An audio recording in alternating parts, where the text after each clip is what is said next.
Bonjour tout le monde, c'est Nathalie de nallydesign.com. Il y a une tendance présentement sur TikTok qui consiste à faire de la peinture acrylique sur verre. Ma fille a fait plusieurs peintures de ses animés préférés et je me suis dit, mais pourquoi pas adapter ça à l'acricote? Évidemment, je n'utilise pas de la vitre, mais un plastique, mais ça fait tout aussi bien l'affaire. Je vais donc vous montrer toutes les étapes pour réaliser ces super décos. Le premier qu'on va faire est cette citation. Et le deuxième, c'est un petit renard réalisé à partir d'un fichier composé de lignes simples. Alors, on va commencer dans Design Space par aller chercher le fichier qu'on veut utiliser. Je vais vous montrer en premier la petite citation qui dit « Cette maison est remplie d'amour et de lavage sans fin ». Ça se dit toujours mal en français, mais bon. « This home is filled with endless love and laundry ». Et j'aime bien la nouveau Design Space ici qui, quand on prend tout de suite un fichier SVG, il ne nous donne pas d'autres options. Là, on a vraiment simplement l'option de découper l'image. Donc ça, c'est super. Alors, allons-y pour télécharger. On va sélectionner l'image. Et elle est ici. Donc, la première chose que je vais faire, parce que j'ai toujours peur de l'oublier, je vais tout de suite faire une symétrie. Je le fais pas souvent sur le tapis parce que j'ai toujours peur d'oublier de le faire à la dernière seconde. Donc là, je le sais que je veux le faire à l'envers. Donc, je le fais tout de suite en arrivant. C'est juste pour être sûr de ne pas l'oublier. Vous allez voir, par exemple, que le petit renard, j'ai oublié de le faire. Bon, il n'y avait pas de mot décrit dessus. C'est pas vraiment grave. Il peut être d'un côté ou de l'autre. Mais c'est pour ça que l'image qu'on voit sur Internet est inversée par rapport à celle que j'ai. Mais les mots, c'est très important. Alors, il ne faut pas l'oublier. Ce que je vais faire, je vais aller sélectionner Forme et je vais nous dessiner un rectangle. Dans mon cas, je vais supposer peut-être que je vais mettre ça dans un cadre 8 par 10. Donc, la largeur, c'est 8 et la hauteur, c'est 10. Évidemment, je suis en pouces. Et là, je vais le mettre à stylo pour que ce soit un dessin. Et le reste de tout mon groupe aussi, qui est mon fichier SVG, va aussi être à dessiner. Ça aussi, c'est un nouveau menu dans Design Space. Ils ont tous regroupé sous Opération. Donc, on a dessiner et à dessiner, on va choisir stylo. Donc, je vais envoyer mon petit rectangle en arrière parce que il m'embête un petit peu. Et je vais pouvoir sélectionner mon autre groupe. Et là, est-ce que je le veux aussi serré que ça? Pas sûr. Je pense que je vais le rapetisser un peu. Donc, c'est à vous de voir là, ce que vous voulez, à quelle grandeur. Et c'est pas vraiment plus compliqué que ça. Là, ce que je vais faire, je vais tout sélectionner et on va aligner centré.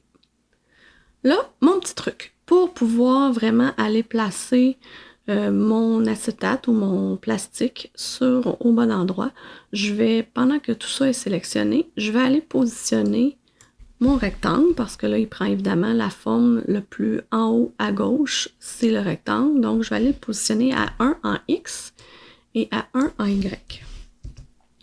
Ça veut dire que sur mon tapis, là, vous ne le voyez pas, le 1, je vais zoomer in, vous allez le voir. Okay. Sur mon tapis, je vais aller le mettre au premier carré aussi, à 1 pouce et à 1 pouce. C'est là que je vais aller positionner mon acrylique.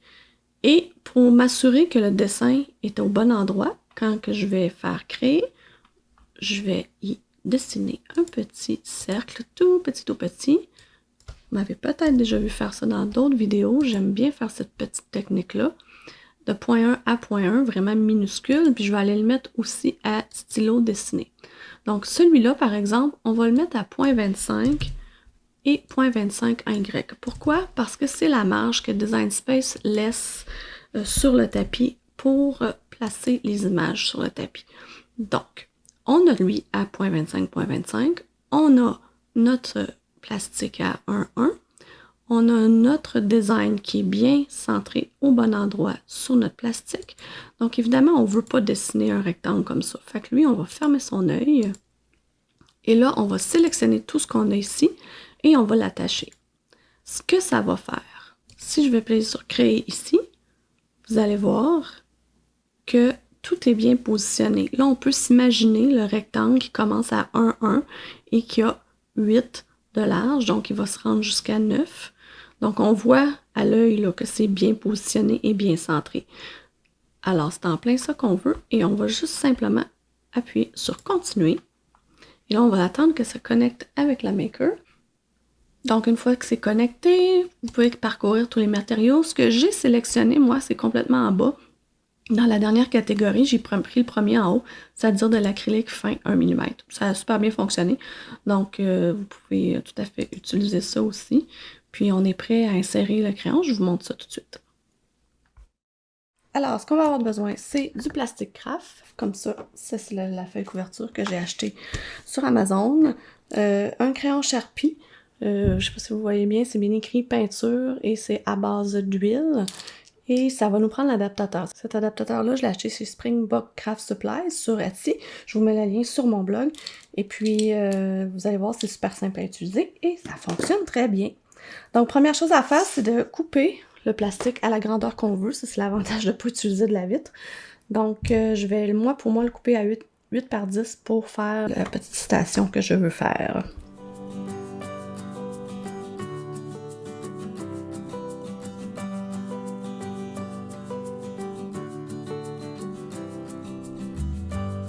Ok, prochaine étape, super facile. Il y a 2 plastiques de chaque côté.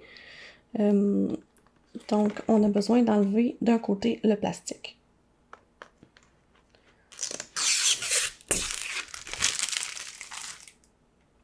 Je vais juste enlever un côté et je vais l'appliquer sur mon tapis à 1-1.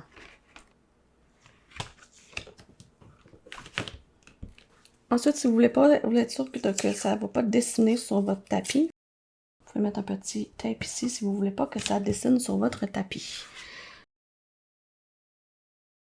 Donc, étape super facile, on va prendre le crayon. Et là, c'est là que c'est un crayon avec une petite bille à l'intérieur. Donc, il faut vraiment faire sortir l'encre en premier avant de le mettre dans la cricotte. Alors, on l'insère dans l'adaptateur comme ça. Il faut enlever l'adaptateur de la cricotte. Donc, habituellement, celui-ci est comme ça dedans. Donc, vous avez juste à faire ça ici et à peser par en dessous. Et ça va vraiment ressortir. Et vous avez simplement à enlever ça. Et ensuite, à aller mettre votre crayon avec votre adaptateur. Alors, on insère le tapis et on est prêt à dessiner. Alors, je vous suggère de rester très près de votre cricotte pendant qu'elle dessine. Premièrement, c'est très fun à voir. Deuxièmement, si jamais vous voyez que le crayon a un petit manque d'encre, alors à ce moment-là, pesez sur pause, sortez le crayon de la cricotte, brassez-le une autre fois et faites venir l'encre dans le crayon et repositionnez et on repart la cricotte à ce moment-là. À la fin de tout ça, si jamais il y a quand même quelques manques, il n'y a pas de problème. Avant de retirer le tapis, moi, ce que j'ai fait, j'ai réappuyé une deuxième fois sur le bouton de cricotte et il a fait une deuxième passe sur le dessin au complet, ce qui a permis de remplir les petits endroits où il y avait eu des petits manques. Alors, j'ai décidé d'y aller avec ces couleurs-là. J'ai fait les tests sur Design Space que je peux vous montrer. Puis, c'est une bonne façon de trouver la couleur qu'on veut. Et c'est avec ces couleurs-là que je vais y aller et peinturer, évidemment, à l'endos de mon acrylique. Alors, le truc, c'est vraiment d'ajouter beaucoup épais de peinture. Donc, je vais commencer peut-être par la gauche, ça va être plus simple. Le truc, c'est vraiment d'ajouter très, très épais de peinture. Et j'ai différentes épaisseurs de pinceau ici.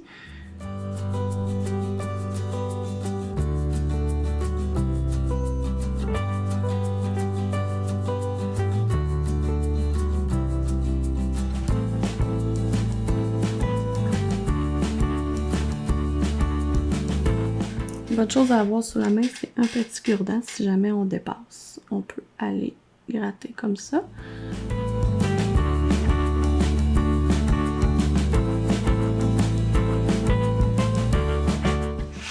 Alors, je voulais simplement vous montrer, j'ai encore la feuille protectrice sur ce côté-là, c'est pour ça que c'est un peu terne, mais je voulais vous montrer à quel point c'est même pas suffisant là, à l'épaisseur que j'ai faite. Je dois en mettre encore plus épais que ça, fait que ça se peut, je dois passer une deuxième couche.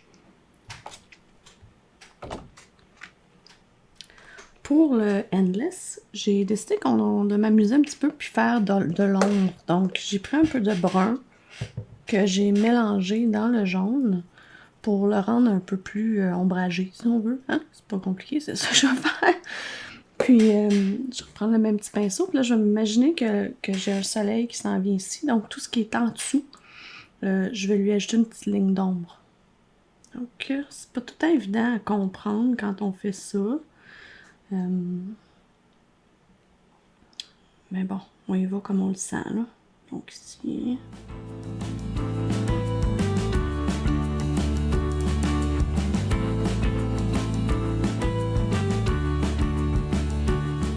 Donc, une fois que l'ombrage est séché, ça va assez vite, honnêtement, je vais ajouter du jaune. Puis c'est pas vraiment grave là, si je vais par-dessus l'ombre que j'ai déjà ajoutée, parce que c'est vraiment la première couche qui est importante.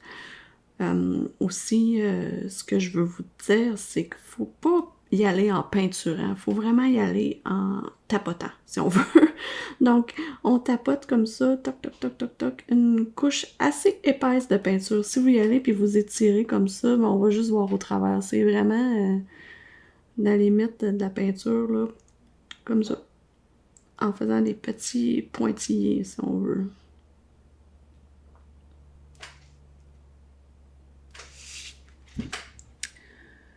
Malheureusement, je pense pas que mon ombrage va paraître assez. Je crois pas l'avoir fait assez foncé, mais bon. Ça ressemble un petit peu. C'est sûr que j'ai le plastique protecteur encore dessus. Une autre technique amusante que je veux vous montrer, c'est de mettre des brillants. Alors, pour acheter du brillant, ce que je suggère de faire, j'ai essayé tantôt de mettre du brillant et de saupoudrer par-dessus. Ça a fait un beau dégât, c'est pas égal, vous voyez, il en manque un peu partout.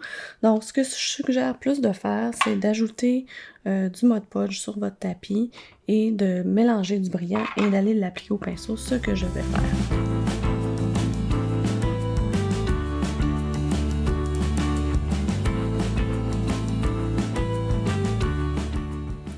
Alors, j'en mets vraiment très épais et j'en mets beaucoup, beaucoup comme ça et je l'applique vraiment partout sur les lettres. Et ce que je pense que je vais faire après, si vous voyez sur mon petit dessin ici, c'est que j'ai mis de la peinture à l'endos après avoir mis les brillants.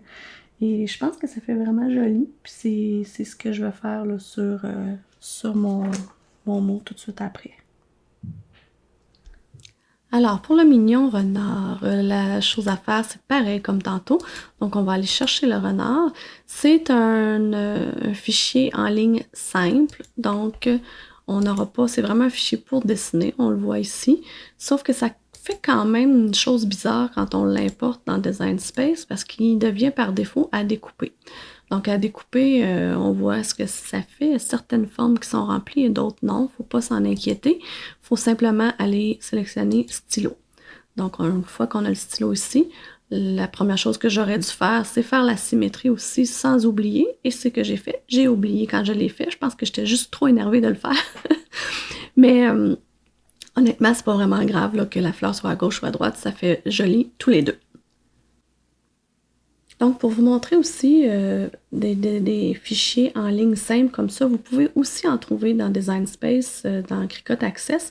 Si vous allez ici dans Images, une façon bien facile de les trier, c'est d'aller dans Operation Type. Donc, on attend qu'il traduise ça impatiemment.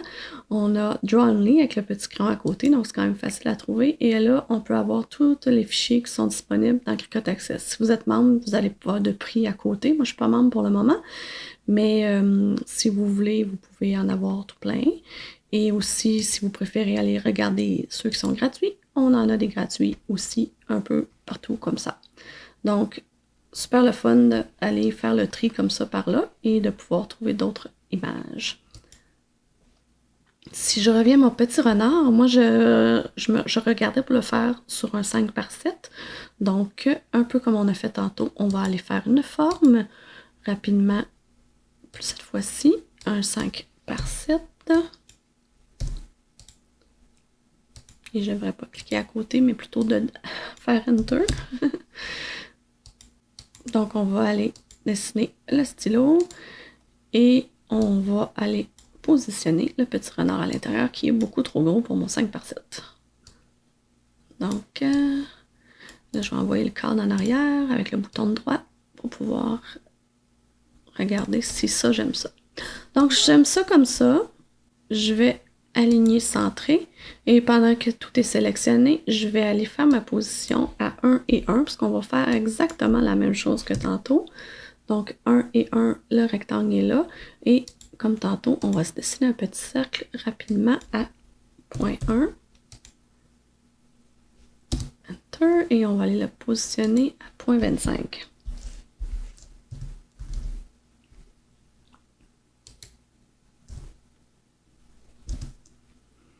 Lui aussi, on va le mettre à dessiner. Et ça, c'est fait. On vient fermer la couche du rectangle ici. On sélectionne tout et on clique sur attacher. Et on est prêt, comme tantôt, à faire dessiner. Pour terminer, je vais simplement vous montrer comment ma fille a peinturé le petit renard. C'est que c'est un peu différent quand on a des couleurs qui sont juxtaposées une à côté de l'autre. Donc, vous voyez qu'elle met beaucoup de peinture, puis elle fait des petits tapons sur le dessin. Sérieux, elle est vraiment plus talentueuse que moi là-dedans. Elle commence à avoir beaucoup d'expérience dans la peinture d'acrylique, puis elle fait vraiment bien ça. Donc, il faut vraiment mettre beaucoup, très épais de peinture et y aller par petites sections comme ça. Ensuite, finalement, quand on finit par les dernières couleurs, ben, on peut se permettre d'aller par-dessus le reste, particulièrement si c'est du blanc comme ça ne dérange pas si on dépasse sur les couleurs qu'on a déjà mis parce que on ne le verra pas au travers. Donc ça, là-dessus, ça devient plus pratique quand on a des couleurs comme ça juxtaposées. Là, je vais vous montrer l'endos final des deux projets pour que vous puissiez voir vraiment comment il faut mettre épais de peinture. Vous voyez qu'il faut en mettre pas mal. Alors sur ce, j'espère que vous avez aimé ce projet super original. Je pense que ça peut faire aussi un beau projet à faire réaliser à nos enfants. Et n'oubliez pas de venir me montrer ce que vous allez faire sur mon groupe Facebook. Merci beaucoup d'avoir été là et on se revoit très bientôt. Bye bye!